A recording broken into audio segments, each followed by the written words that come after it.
안녕하세요. 저는 착한 척하는 인간 때문에 진절머리가 났던 여자입니다. 그런 사람들은 자기 자신을 돋보이게 하기 위해 남들한테 피해를 많이 주거든요. 그런데 하필이면 제가 결혼했던 남자가 바로 그런 사람이었습니다. 지금부터 정말 지긋지긋했던 그때 일에 대해 얘기해 볼 테니 잘 들어주셨으면 좋겠습니다. 여러분, 우리나라에서 1년에 9만 쌍이 넘는 부부가 이혼하는 거 아시나요?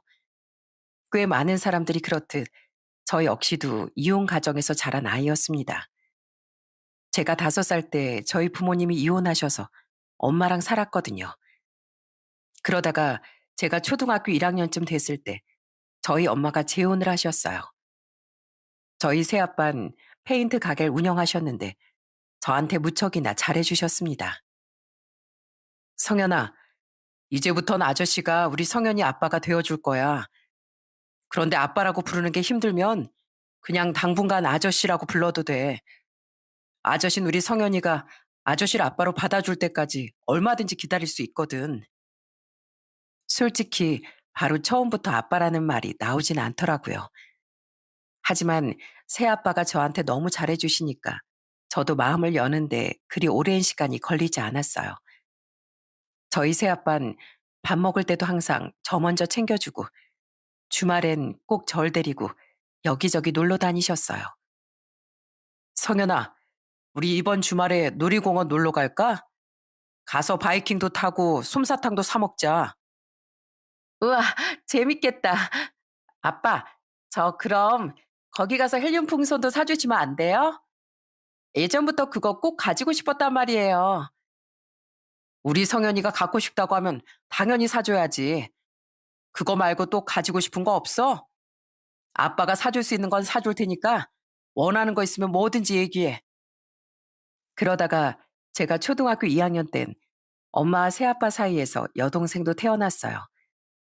하지만 저희 새아빠는 본인 핏줄이 태어났는데도 저와 여동생을 절대 차별하지 않으셨습니다.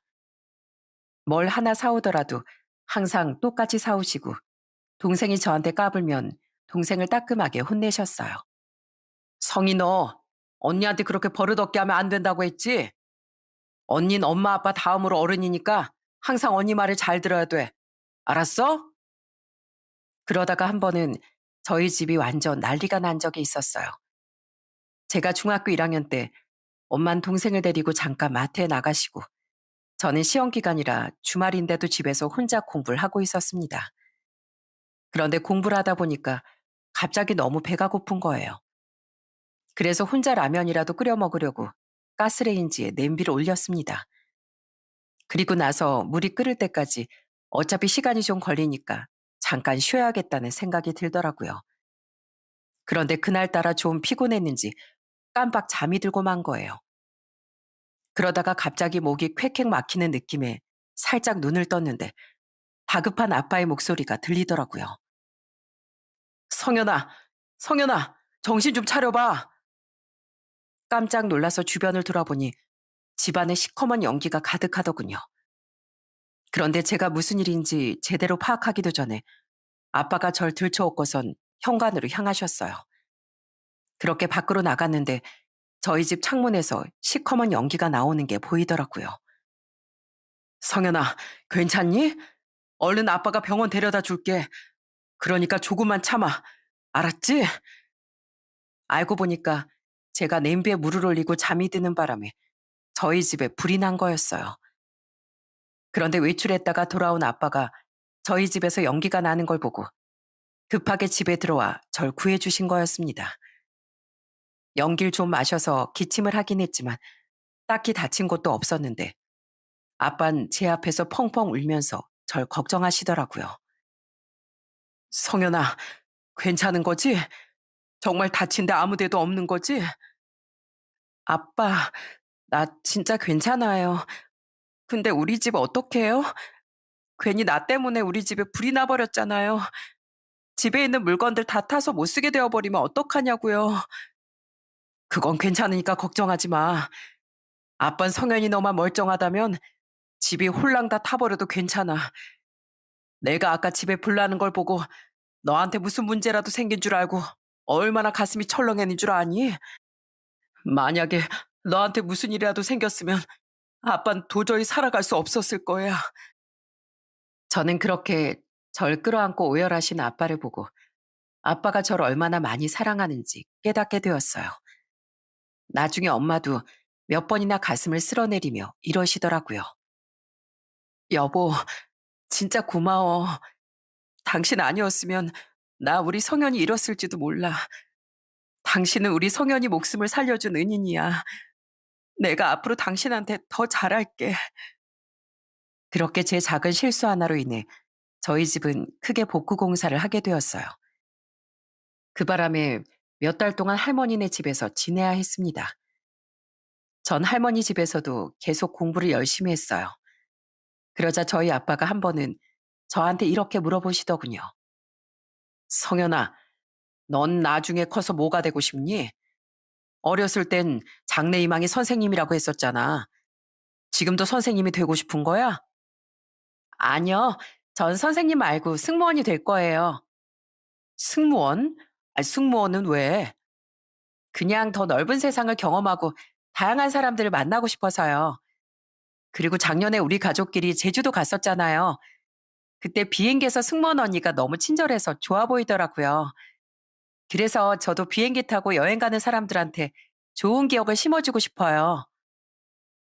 아빠한테 그렇게 말했던 전 정말로 대학을 졸업한 후 승무원이 되었습니다.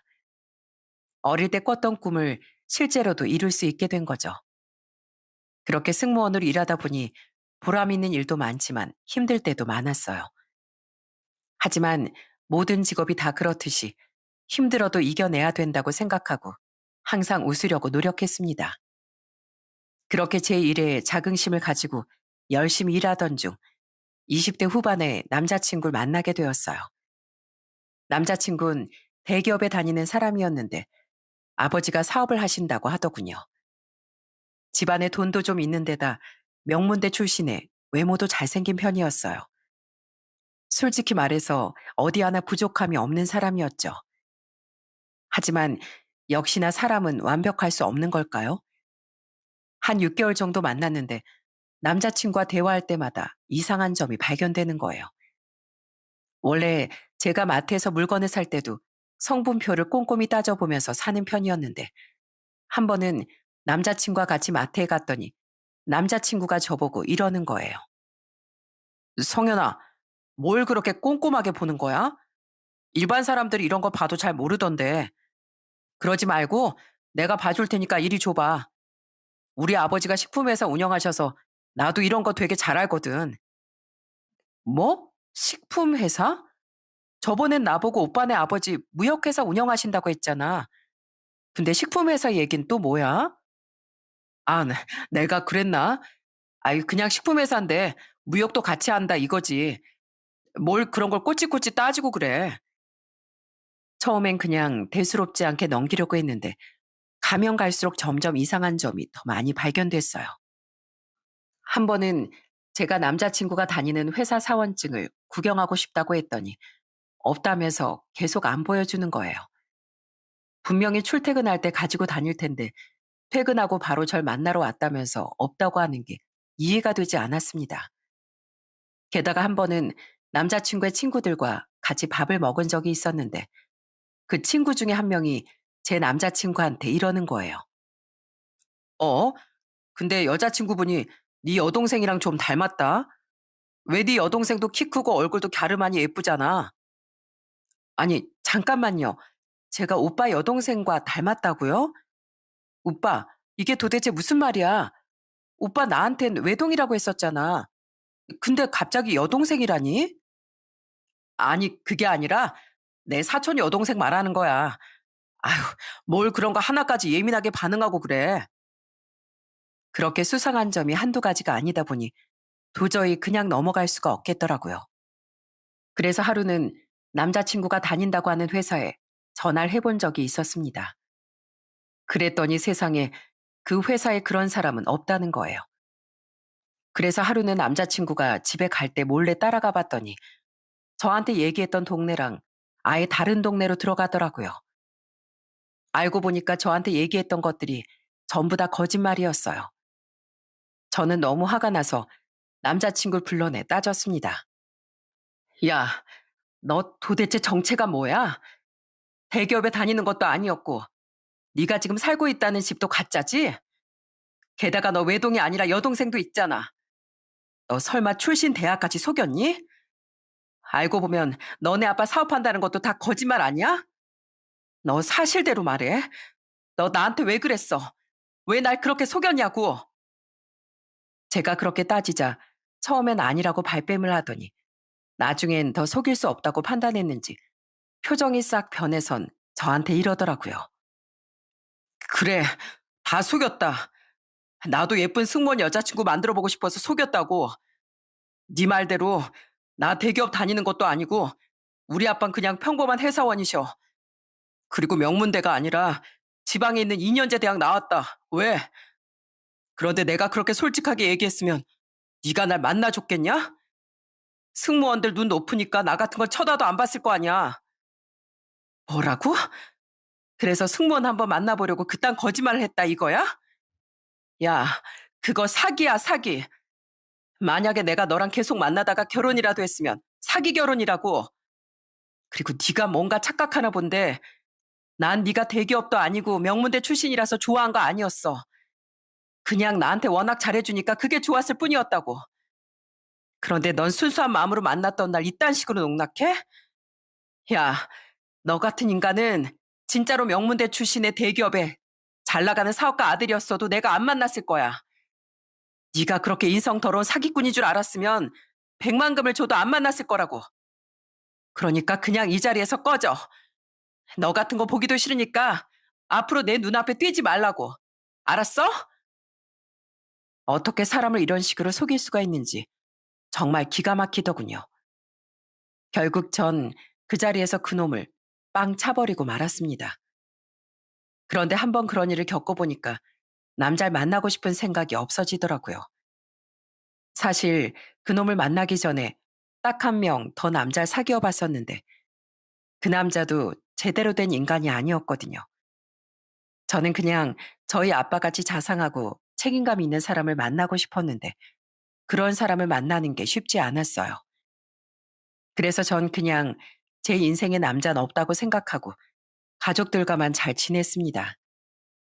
쉬는 날에 가끔씩 가족들끼리 다 같이 찜질방에 가는 게 그렇게 재밌더라고요. 엄마, 우리 구운 계란이랑 식혜 먹어요. 원래 찜질방에선 그런 걸 먹어줘야 되는 거잖아요. 그럼 당연히 먹어줘야지. 그나저나 그거 말고 또 다른 거 먹고 싶은 건 없니? 그러자 제 여동생이 손을 번쩍 들면서 이러더군요. 그럼 난 팥빙수 먹을래요. 아까 메뉴판 보니까 팥빙수도 있던데요? 그리고 우리 아빤 미숫가루 드실 거 맞죠? 우리 아빠가 또 미숫가루 엄청 좋아하시잖아요. 그렇게 쉬는 날에 가족들과 찜질방도 가고 드라이브도 하고 여기저기 다니다 보니까 너무 즐겁더라고요. 그러다가 어느덧 제 나이도 30대 중후반이 되었고 과거의 상처도 지워지게 되었어요. 그때쯤 지인의 소개로 지금 이 사연 속의 남편을 만나게 됐습니다. 저희 남편은 중견기업에 다녔는데 허세가 없고 사소한 거 하나하나 저한테 솔직하게 다 말해주는 사람이라 좋더라고요. 무엇보다도 가족들과의 사이가 너무 좋아 보였어요. 한 번은 결혼 전에 남편이 처음 보는 옷을 입고 나왔길래 새로 샀냐고 물어보니까 이러더라고요. 아, 이거? 이번에 내 여동생들이 선물로 사준 거야. 내가 지난번에 동생들 데리고 백화점 가서 옷 한 벌씩 사줬더니 얘들이 고맙다면서 내 옷을 이렇게 사왔네. 아유, 예전엔 나한테 놀아달라고 떼쓰던 꼬맹이들이었는데 언제 이렇게 다 컸나 몰라. 동생들 얘기를 하면서 밝게 웃는 모습을 보니까 이 사람이 참 가족을 소중히 생각하는 사람이구나 하는 생각이 들더라고요. 그래서 저는 이런 사람과는 행복한 가정을 꾸릴 수 있겠구나 하는 생각에 결혼을 하게 되었습니다. 그런데 저희가 결혼할 때 한 가지 문제가 있었어요. 제가 혼자 살고 있던 전셋집 계약 기간이 아직 1년 정도 남은 데다 남편이 생각보다 돈을 많이 못 모았더라고요. 물어보니까 장남이라서 그동안 집안에 돈을 보태느라 돈을 많이 모으지 못했다고 하더군요. 그래서 결혼하고 1년 동안은 원래 제가 살던 방 2개짜리 전셋집에서 잠깐 살다가 전세 계약이 끝나고 나면 신혼집을 얻어서 이사를 가기로 했습니다. 그리고 공교롭게도 신혼여행도 나중으로 미룰 수밖에 없었어요. 남편이 그때쯤 해외 출장이 너무 많고 엄청 바빴거든요. 그래서 그냥 결혼식을 올린 후 강원도로 2박 3일 놀러 갔다 오고 신혼여행은 나중에 여유가 있을 때 가는 걸로 약속을 했습니다. 그렇게 결혼식만 올리고 제가 살던 전셋집에서 결혼 생활을 시작했는데 시댁 식구들이 저한테 너무 잘해주셔서 좋더라고요. 제가 시댁에 갈 때마다 시어머니가 항상 맛있는 음식을 잔뜩 차려주시는 거예요. 어머님, 요즘에 허리도 안 좋으시다면서 힘들게 이런 걸 왜 만드셨어요? 다음번엔 그냥 저희랑 같이 외식해요. 아유, 그래도 내가 명색이 시엠인데 며느리한테 손수 집밥 정도는 해줘야지. 그래도 어머님 힘드실까 봐 그러죠. 아니면 다음엔 그냥 제가 음식을 해드릴게요. 저도 음식 꽤 잘하거든요. 저희 남편은 엄청 효자였는데 시부모님이 조금만 아프시다고 해도 바로 달려가더라고요. 병원에도 모시고 가고 식사도 직접 챙기는 그 모습이 되게 좋아 보였어요. 게다가 저희 시누이들도 저한테 되게 친근하게 다가오더라고요. 새언니, 저 궁금한 거 있는데 혹시 승무원으로 일하다가 비행기에서 연예인 본 적 있어요? 연예인들은 해외에도 자주 나가니까 언니 일하다가 봤을 수도 있잖아요. 연예인이요? 당연히 본 적 있죠. 진짜요? 우와, 완전 부럽다. 역시 우리 새언니 진짜 멋있는 것 같아요.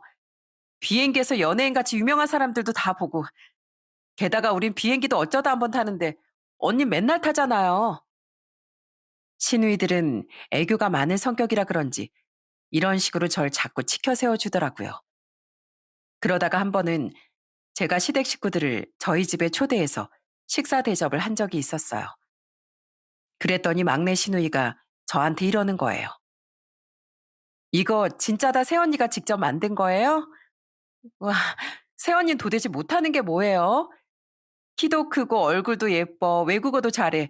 이젠 요리까지 잘하잖아요. 나중에 나이 들어서 식당 차려도 되겠어요. 그런데 그 다음번에 시댁에 갔을 때 시누이들이 저한테 선물로 유명 카페에서 포장해온 디저트를 주는 거예요. 제가 이게 뭐냐고 물어보니까 이러더라고요. 이거 우리가 새언니한테 주는 뇌물이에요. 지난번에 새언니가 음식 해주셨을 때 진짜 맛있었거든요. 그래서 말인데 나중에 또 놀러 갈 테니까 그때 또 해주시면 안 돼요? 어머, 그때 그게 그렇게 맛있었어요? 아가씨들이 해달라는데 당연히 또 해줘야죠. 앞으로는 저 이런 뇌물 필요 없으니까 그냥 먹고 싶으면 얘기해요. 시간 날 때 음식 해주는 게 뭐 그렇게 어렵겠어요. 제가 그렇게 얘기하자 옆에 있던 남편도 신우들한테 이러더라고요. 그래, 원래 이 사람이 음식하는 거 좋아하거든. 그러니까 맛있는 거 먹고 싶을 때 언제든지 와. 가족끼린 그런 건 부탁 안 해도 당연히 해줄 수 있는 거야. 저희 남편은 자기 가족만 챙기지 않고 저희 가족한테도 무척 잘했어요. 저희 엄마 생신 땐 자기가 직접 생신상을 차려본다고 하는 거예요. 아휴, 당신 음식도 안 해봤다면서 무슨 생신상을 차린다고 그래? 아니야. 나 그래도 미역국을 몇 번 끓여봤어. 예전에 우리 어머니 아버지 생신 때 해본 적이 있단 말이야. 우리 장모님도 내 어머니나 마찬가지인데 내가 미역국 한 번은 끓여드려야지. 결국 남편은 재료를 사다가 직접 미역국도 끓이고 소고기도 구워서 저희 엄마한테 대접을 하더라고요. 게다가 평소에 저희 부모님 입으시라고 옷을 사오기도 하고 안부 전화도 자주 하는 좋은 사람이었어요. 그런데 그렇게 결혼 생활을 하던 중 하루는 깜짝 놀랄 일이 있었습니다. 남편 바로 밑에 시누이가 저희보다 2년 먼저 결혼했는데 갑자기 짐을 다 싸가지고선 저희 집에 찾아온 거예요. 무슨 일이냐고 물어보니까 펑펑 울면서 이러더라고요. 새언니, 저 남편한테 쫓겨났어요. 몇 달 전부터 저 같은 여자랑 못 살겠다고 난리를 치더니 저한테 글쎄 이혼서를 던지고 나가라고 내쫓은 거 있죠? 저도 저한테 그렇게 함부로 하는 남자랑은 못 살겠어서 나오긴 나왔는데 갈 데가 없어요. 그래서 말인데 저 여기서 딱 한 달만 살면 안 될까요? 저 정말 말썽 안 부리고 얌전히 있을게요. 저는 펑펑 우는 시누이가 너무 안쓰러워서 당분간 저희 집에서 지내라고 했습니다. 그 후 저는 시누이가 마음을 추스릴 수 있도록 최대한 잘해줬어요. 일부러 이불도 좋은 걸로 사다가 깔아주고 시누이가 좋아하는 음식도 자주 만들어줬습니다. 아가씨, 원래 우울하고 스트레스 받을 땐 매운 음식이 최고인 거 알죠? 제가 오늘 매콤 칼칼한 떡볶이 만들어줄 테니까 이거 먹고 기분 좀 풀어봐요. 우와, 역시 우리 새언니밖에 없네요. 저 여기 오길 진짜 잘한 것 같아요. 그래도 처음 이틀간은 시누이와 지내는 게 별로 불편하지도 않고 좋았습니다. 그런데 3일 정도 지나니까 조금씩 눈에 거슬리는 게 보이기 시작하더라고요. 퇴근하고 집에 가면 집안이 항상 난장판이 되어 있고 먹은 걸 잘 치워놓지도 않더군요. 아가씨, 우리 집에서 편하게 지내는 건 좋은데 적어도 밥 먹은 건 치워주면 안 될까요? 그리고 옷도 아무데나 벗어놓지 말고 그냥 세탁기에 넣고 돌려요. 그 정도는 별로 어려운 거 아니니까 할 수 있죠? 새언니, 저 요즘에 우울해서 아무것도 하기 싫단 말이에요. 그냥 새언니가 다 해주면 안 돼요? 신우이가 그렇게 얘기하니까 옆에서 남편이 이러더군요. 그래, 여보. 안 그래도 지금 제일 힘든 건 우리 혜영일 텐데 그냥 우리가 조금 더 하는 걸로 하자. 가족끼리 그 정도는 해줄 수 있잖아. 솔직히 그때까진 신우이가 힘들어하니까 제가 이해해 보려고 했어요. 그런데 하루는 집에 갔더니 냉장고에 소주가 가득 채워져 있는 거예요. 제가 이게 뭐냐고 물어보니까 신우이가 자긴 밥 먹을 때 술이 없으면 허전해서 채워놓은 거라고 하더군요. 그런데 문제는 신우이가 맨날 밤마다 술을 마시고 제대로 치우지도 않는 데다 맨날 밤늦게 시끄럽게 고성방가를 했다는 겁니다. 급기야 윗집에서 너무 시끄럽다고 찾아오기까지 했어요.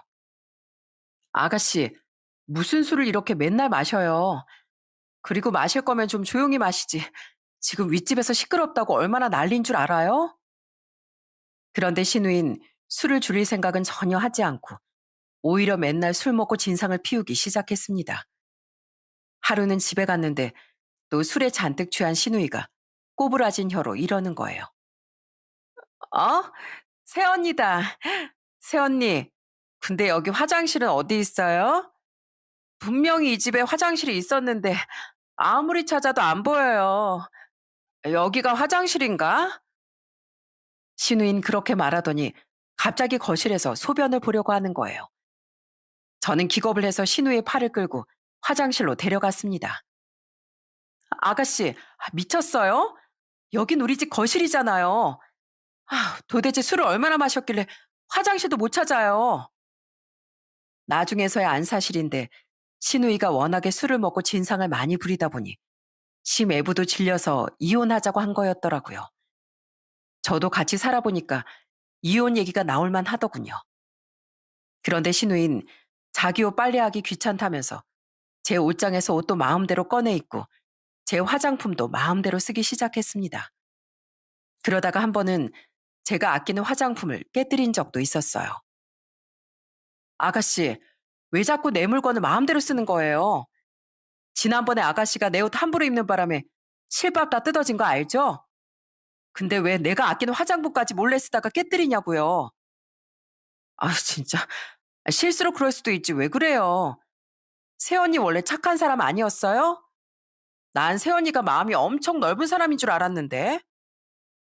게다가 제가 일하느라 바빠서 며칠 반찬을 새로 못했는데 신우이가 그걸 또 시모한테 일렀는지 시모가 저한테 전화해서는 화를 내기 시작하는 거예요. 이해. 너 도대체 집에서 하는 게 뭐니? 여자가 결혼을 했으면 반찬 정도 꼬박꼬박 만들어 먹어야지. 네가 살림에 신경을 안 쓰는 바람에 우리 혜영이가 집에서 먹을 거 없다고 나한테 반찬 보내달라는 얘기까지 하잖아. 어머님, 저 요즘에 엄청 바빠요. 그리고 아가씨는 하루 종일 집에 있는데 반찬 정도는 직접 만들어 먹어도 되는 거 아닌가요? 참나, 너희 집 살림인데 왜 우리 딸 보고 반찬을 만들라고 그래? 정 그러면 재료 사게 카드도 주고 용돈도 좀 팍팍 주던가. 시모까지 그런 식으로 나오니까 정말 미칠 것 같더군요. 그래서 결국 전 2주 만에 시누이랑 못 살겠다고 남편한테 얘기했습니다. 그러자 저희 남편이 어쩔 수 없이 시누이를 쫓아냈어요. 결국 시누이는 막내 시누이가 혼자 사는 오피스텔에 들어가 산다고 하더라고요. 그런데 그렇게 되니까 시모가 또 저한테 전화해서는 난리를 치기 시작하는 거예요. 너 진짜 그러는 거 아니다. 우리 딸이 힘들어서 잠깐 신세 좀 지겠다는데 어떻게 2주밖에 안 돼서 우리 딸을 내쫓을 수가 있어? 넌 남편한테 이혼하자는 얘기 듣고 집에서 쫓겨난 우리 딸이 불쌍하지도 않니? 불쌍하게 뭐가 불쌍해요? 제가 아가씨랑 2주 동안 같이 살아보니까 심해부가 2년 넘게 참은 것도 진짜 대단한 거예요. 새언니인 제 앞에서도 저러는데 심해부한테는 얼마나 심하게 했겠어요. 저야말로 아가씨 때문에 2주 동안 스트레스 받아서 미칠 뻔했다고요.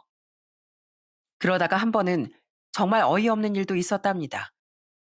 남편이 어느 순간부터 자꾸 생활비를 안 주길래 왜 안 주냐고 꼬치꼬치 캐물으니까 결국 제가 몰랐던 사실을 실토하기 시작하더군요. 그게 내 동생들이 자꾸 카드값이 많이 나온다고 해서 내가 계속 대신 내주고 있었어.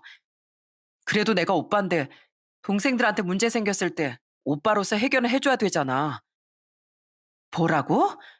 아니, 도대체 아가씨들은 돈도 제대로 안 벌면서 무슨 카드를 그렇게 쓰는 거야? 둘 다 지금 거의 백수나 마찬가지잖아. 그럼 돈을 더 아껴 쓸 생각을 해야지. 왜 사고 싶은 거 다 사면서 그 돈을 당신 보고 내달라고 하냐고. 가족끼리 그럴 수도 있지 뭘 그래. 내가 명색이 오빠인데 동생들한테 그런 걸로 치사하게 따지고 싶지 않아. 난 항상 가족한테 잘하는 좋은 사람이 되고 싶단 말이야. 세상에 전 가족이 아닌 건지 가족한테 잘하겠다고 저런 식으로 하는 남편이 이해가 되지 않더라고요. 게다가 시누이들은 너무 철이 없어서 저희 시부생신 때 저보고 랍스타 뷔페를 예약하라고 하더군요. 뭐라고요? 우리 아버님 갑각류 못 드시는데 무슨 랍스타 뷔페예요. 아버님 생신이시니까 당연히 아버님 좋아하시는 음식으로 예약해야죠. 그냥 우리가 먹고 싶어서 그래요. 어차피 우리 아빠 워낙에 입이 짧고 양도 작으셔서 많이 못 드신단 말이에요. 랍스타 뷔페 다른 음식들도 있으니까 아빤 그거 드시면 되죠 뭐. 세상에 자기 아빠 생신인데도 본인들 입만 챙기는 모습이 정말 한심했습니다. 예전엔 저한테 애교 있게 살갑게 굴어서 좋았었는데 언젠가부턴 그냥 시누이들과 말을 섞는 것 자체가 싫어지더라고요. 게다가 남편도 맨날 가족을 위한다고 잘못된 걸 바로잡을 생각도 안 하니까 너무 답답했어요. 그래도 전 시간이 지나면 나아지겠지 하면서 참고 또 참았습니다. 그러다가 전세 만료 기간이 몇 달 안 남았길래 슬슬 남편과 같이 신혼집을 알아보고 있었어요. 그런데 남편이 모은 돈이 별로 없다 보니까 저희 돈만 가지고는 신혼집을 얻기 힘들더라고요. 결국엔 저희 아빠가 돈을 보태주시고 제 이름으로 대출도 받아서 방 3개짜리 깔끔한 아파트를 얻게 되었습니다. 하루하루 그 집으로 이사 갈 날을 기다리는 게 너무 설레고 좋더라고요.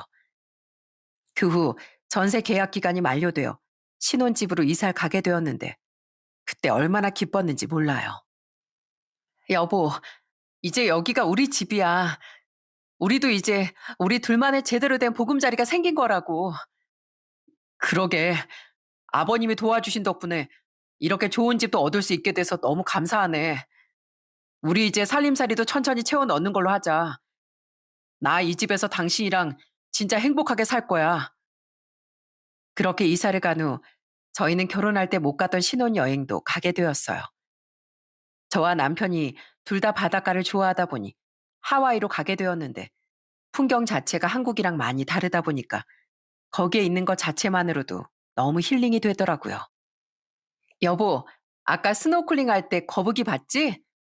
나 무슨 애니메이션에 나오는 바닷속에 들어온 줄 알았잖아. 물고기들도 알록달록한 게 완전 딴 세상 같아. 그러니까 말이야. 신혼부부들이 왜 여길 신혼여행지로 많이 선택하는지 이제 알 것 같아. 공기도 맑고 풍경도 예쁘고 바닷물까지 파랗고 깨끗하니까 얼마나 좋아. 그런데 그렇게 신혼여행을 하는 도중에도 시누이들이 저한테 전화해서는 자꾸 귀찮게 하더라고요. 새언니, 한국 들어올 때 우리 선물 뭐 사올 거예요? 설마 가족인데 싸구려 사오는 건 아니죠? 지금 우리 엄마랑 아빠도 엄청 기대하고 있단 말이에요. 혹시 새언니가 고민할까봐 얘기하는 건데 우리 엄만 명품백이 가지고 싶고 아빤 고급 시계가 갖고 싶대요. 그러니까 잘 참고하세요. 아셨죠? 얄미운 목소리로 그렇게 얘기하는데 가까이에 있었으면 꿀밤을 한 대 확 때려버리고 싶었어요. 그래도 하와이에서 보내는 시간이 너무 즐거워서 그렇게까지 기분이 나쁘진 않았어요. 그런데 문제는 제가 한국에 돌아갔을 때 발생하고 말았습니다. 신혼여행 끝나고 집에 갔는데 저희 신혼집에 웬 불청객이 찾아와 있었거든요. 세상에 현관 비밀번호는 또 어떻게 알았는지 저희 시누이들이 술에 취해서 떡하니 거실에 누워 있는 거예요. 식탁엔 먹다 남은 짜장면이 있고 바닥엔 술병이 굴러다녔습니다. 너무 황당해서 집안을 둘러보니 방 두 개에 각각 자기들 짐을 풀어놨더라고요. 아가씨들, 지금 이게 뭐 하는 거예요? 우리 집은 어떻게 들어온 거고 저 방 두 개에는 왜 아가씨들 짐을 풀어놓은 건데요? 아, 우리 오빠가 비밀번호 알려줘서 들어왔죠. 그리고 우리 오빠한테 얘기 못 들으셨어요? 집이 워낙에 넓고 좋길래 우리가 이제부터 방 두 개 쓰기로 했거든요. 어차피 세원이는 안방 하나만 있으면 되잖아요. 뭐라고요? 아가씨들이 왜 마음대로 저 방들을 쓰는 건데요? 여기 우리 신혼집이에요. 저랑 이 사람이 둘이서 사는 집이라고요. 에이, 두 명이서 이런 넓은 집에 살아서 뭐해요? 그냥 가족끼리 같이 살면 북적북적하고 좋잖아요. 그나저나 새언니, 저희 짜장면 먹은 게 벌써 배가 꺼져서 그러는데 밥 좀 차려주세요. 지난번에 새언니가 저희 초대해서 차려주셨던 거 기억나죠? 그때처럼 십처반상으로 좀 부탁할게요. 저는 뻔뻔하게 나오는 시누이들을 보고 너무 기가 막히더군요. 그래서 남편한테 도대체 이게 어떻게 된 거냐고 따졌더니 남편이 저한테 이러는 거예요. 아니, 지금 얘네가 사는 오피스텔 월세가 90만 원이나 하잖아. 내가 오빠로서 동생들이 그렇게 허공에 돈 날리고 있는 걸 볼 수가 없더라고. 어차피 우린 애도 없으니까 그냥 내 동생들 당분간 여기서 살게 해주자. 뭐라고? 당신 미쳤어? 아무리 아가씨들이 내는 월세가 아까워도 그렇지. 그런 건 나랑 상의하고 결정해야 되는 거 아니야?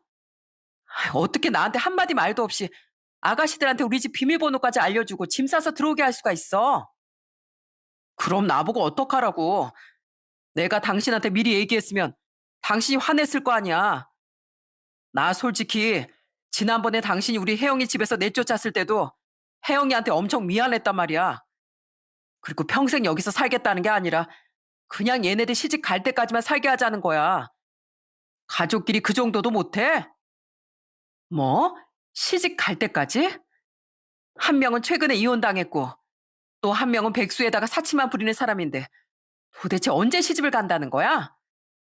당신은 당신 동생들 데려갈 남자가 이 세상에 있을 거라고 생각해? 평생 시집 못 가면 나보고 평생 아가씨들 뒷바라지하면서 독박쓰라고? 아니, 당신은 무슨 말을 그런 식으로 해? 그냥 가족끼리 서로 돈 아낄 수 있게 돕고 살자는 거지. 나도 내 동생들 나 몰라라긴 너무 마음이 아파서 그래. 야, 네 동생들만 사람이고 난 사람도 아니야? 언제까지 네 동생들 챙긴다고 나한테 피해만 줄 건데? 나 솔직히 결혼 초기엔 당신이 가족들 잘 챙기길래 진짜 착하고 좋은 사람인 줄 알았어. 그런데 살다 보니까 당신이 착한 건 당신 가족에 한정된 거였더라. 당신은 가족들한테 좋은 사람 되고 싶다는 핑계로 나라는 사람은 안중에도 없는 거잖아. 안 그래? 나 이제 진짜 지긋지긋해서 못 살겠어. 당신 같은 사람 필요도 없으니까 그렇게 동생들이 좋으면 동생들이 남긴 이 짜장면이나 먹어. 알았어? 저는 그렇게 말하고선 시누이들이 먹다 남긴 짜장면 그릇을 들어서 남편 얼굴에 엎어버렸어요. 그러자 남편 얼굴이 아주 짜장 범벅이 되더군요. 그런데 그 와중에도 시누이들은 사태의 심각성을 모르고 웃기다면서 깔깔 웃기 시작하는 거예요. 진짜 웃겨. 오빠, 그대로 나가서 개그맨 시험 좀 봐봐. 지금 오빠 모습이면 외모만 가지고도 합격할 수 있을 정도라니까. 짜장면 면발이 주렁주렁 걸려가지고 진짜 웃겨 죽겠어. 아무리 생각이 없어도 그렇지. 이런 상황에서까지 배꼽 잡고 웃는 시누이들을 보고 너무 화가 나더군요. 그래서 저는 짜장면 소스를 손으로 한가득 집어서 시누이들한테 뿌려버렸습니다. 아, 새언니, 지금 이게 뭐 하는 거예요? 왜 우리한테까지 짜장을 뿌리고 난리예요? 저는 그 말에 대답은 하지 않고 방으로 들어가 저희 신혼집 전세 계약서를 가지고 나왔습니다. 그리고 시누이들한테 그 계약서를 보여주면서 이렇게 얘기했어요. 아가씨들, 지금 이게 뭔지 알아요? 전세 계약서예요. 전세 계약서. 눈이 있으면 똑바로 봐요. 이 집 전세 명의가 누구 건지 똑바로 보라고요. 여기 써 있는 이름 빨리 안 읽어요? 제가 계약서에 써 있는 이름을 손가락으로 가리키면서 소리를 치자 그제서야 잔뜩 주눅이 든 목소리로 이러더군요. 민성현이잖아요. 새언니 이름 민성현이요. 참나. 하도 하는 짓이 어린애 같길래 한글도 못 읽는 줄 알았더니 그래도 글자는 읽을 줄 아나 봐요? 이봐요 아가씨들. 여기 써 있는 대로 이 집 전세 명이 내 이름으로 되어 있고요. 이 집 전세 자금도 우리 친정아빠 도움받아서 마련한 거예요. 그런데 아가씨들이 무슨 자격으로 우리 집에 마음대로 들어와요? 아니 우린 오빠가 들어오라고 해서 들어온 거예요. 그리고 아무리 세원이 명의라고 해도 둘이 부부 사이니까 우리 오빠한테도 권리가 있는 거 아니에요? 부부 사이요?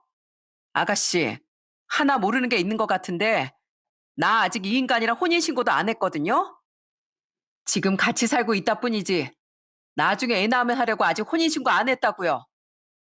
그럼 법적으로 부부도 아닌 거 알죠? 그러니까 당장 여기서 나가요.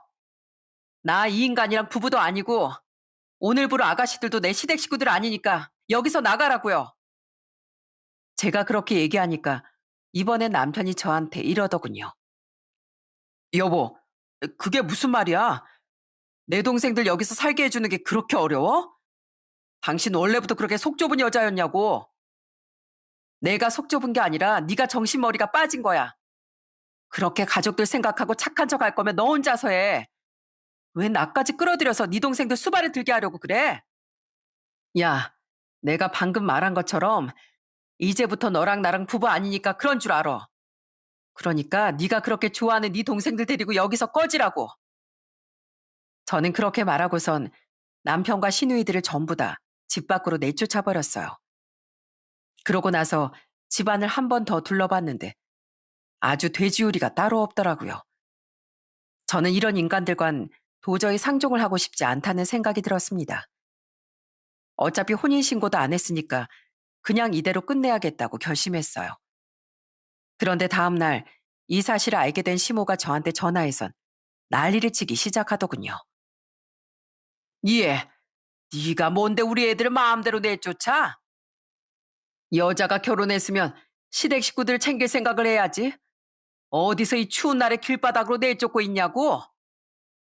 저기요 아줌마, 저 이제 그쪽 집안 식구들과 아무 관계도 아니거든요.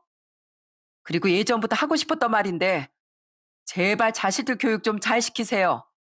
얼마나 자식 교육을 엉망으로 시키셨으면 딸들이 똑같이 일도 안 하면서 사치만 부리고 개념까지 없어요.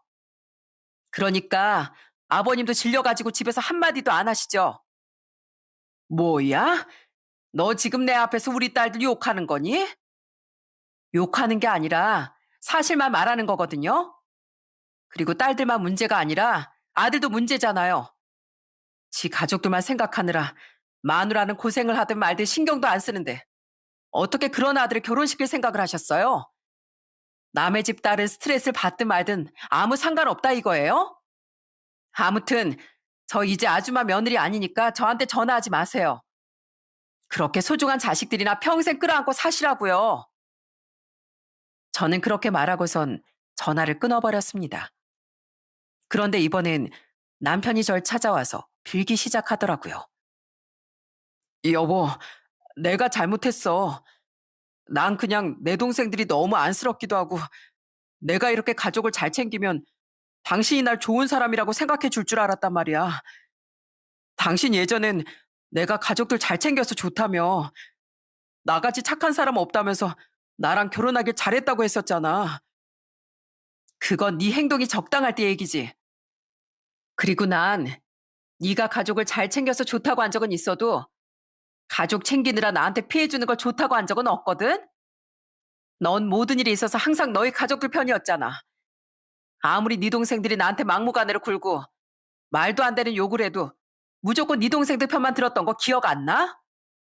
게다가 모아놓은 돈도 없어서 신혼집도 우리 아빠한테 도움 받아서 얻은 주제에 네 동생들 사치하느라 쓰는 돈까지 네가 다 대줬잖아. 네가 그러고도 남편 자격이 있다고 생각해? 그건 정말 미안해. 나 다시는 안 그럴게. 그리고 내 동생들한테도 그냥 우리 집에서 딱 한 달만 지내라고 할게. 걔네들 지금 내가 우리 집으로 들어오라고 하는 바람에 원래 살던 오피스텔도 뺐단 말이야. 그렇다고 내 동생들이 우리 시골집에서 살 순 없잖아. 걔들 시골에서 사는 거 옛날부터 답답해 했었단 말이야. 답답해 하든 말든 그게 나하고 무슨 상관인데? 됐고, 다 필요 없으니까 그냥 여기서 꺼져. 네 동생들 뒤치다거리 나한테 하게 할 생각하지 말고 그렇게 안쓰러우면 네가 직접 가서 하라고. 알았어? 여보, 제발 그러지 마. 여보. 결국 저는 다시 한번 남편을 집에서 내쫓았습니다. 그런데 계속 제가 안 받아주니까 남편이 저희 친정에까지 찾아가 빌었다고 하더군요. 나중에 저희 아빠가 저한테 전화해선 이러시는 거예요. 성현아, 내가 오늘 이서방 그놈 때문에 아주 열불 터지는 줄 알았다. 너한테 그런 짓을 해놓고선 나한테 찾아와서 제발 자기를 내치지 말아달라고 비는 거 있지? 그런데 내가 아빠로서 우리 딸 힘들게 하는 놈을 어떻게 받아줄 수 있겠니? 그래서 나도 너 같은 놈 사이로 인정 못하니까 다시 우리 집에 찾아오지 말라고 엉덩이를 뻥 걷어차 버렸다. 에휴, 그런 놈인 줄 알았으면 너랑 결혼 안 시키는 건데 착한 놈인 척 연기를 하니까 그 본성을 알아볼 수 있었어야지. 결국 전 결혼한 지 1년 조금 넘어서 남편과 헤어지게 되었습니다. 사실 혼인신고도 안 했기 때문에 이혼이라고 할 수도 없었어요. 집에 있던 전 남편과 시누이들의 짐은 전부 다 시댁으로 보내버렸는데 한동안은 계속 용서해달라고 전 남편한테서 연락이 오길래 아예 전화번호를 차단해버렸어요.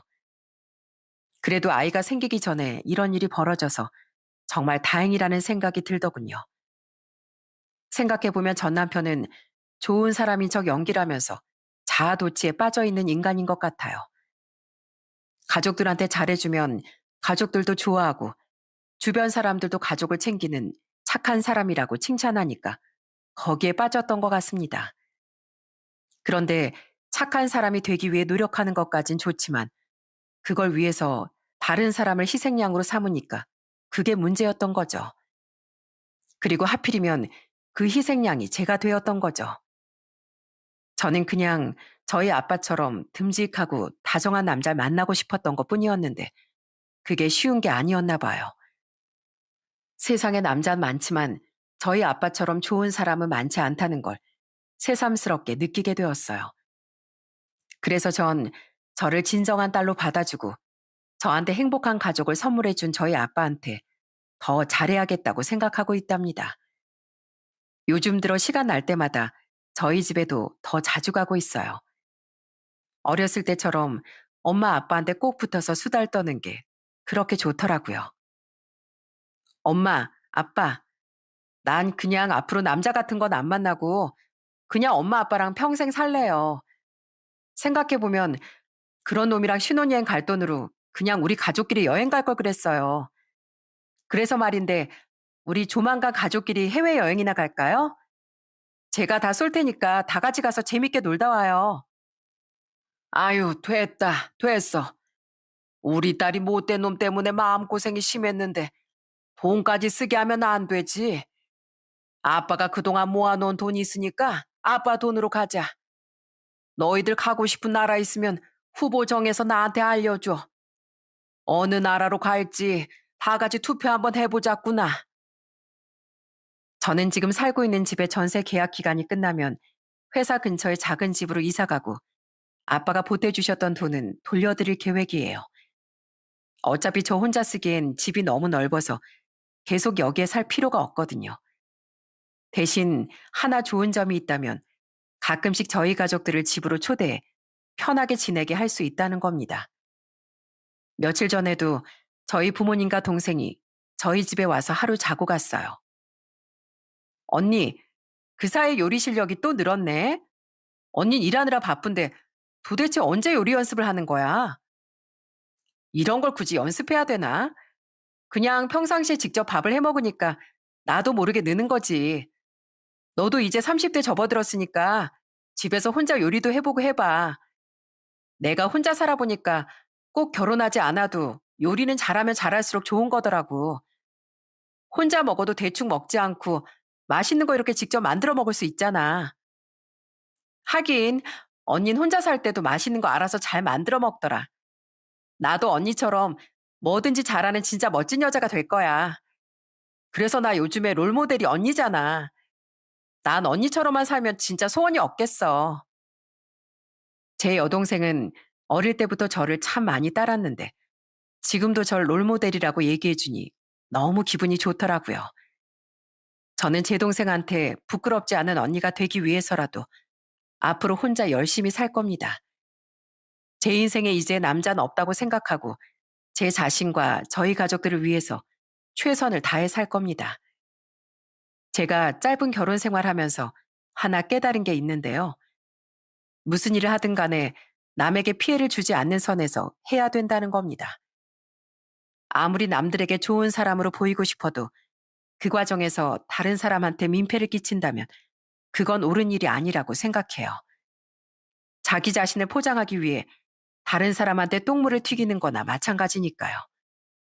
차라리 대놓고 나쁜 인성을 드러내는 사람이면 피하기라도 쉬운데 제 전 남편처럼 겉으로는 착한 사람인 척하는 경우엔 쉽게 구분할 수가 없어서 더 문제인 것 같습니다. 제 사연을 듣고 계시는 시청자분들께서도 주변에 그런 사람이 있다면 얼른 그 실체를 알아채시길 바라겠습니다. 괜히 속았다가 뒤통수를 맞으면 그 배신감이 더 큰 거니까요. 여러분, 그럼 전 이쯤에서 제 사연을 마치도록 할게요. 끝까지 사연 들어주셔서 정말 감사합니다.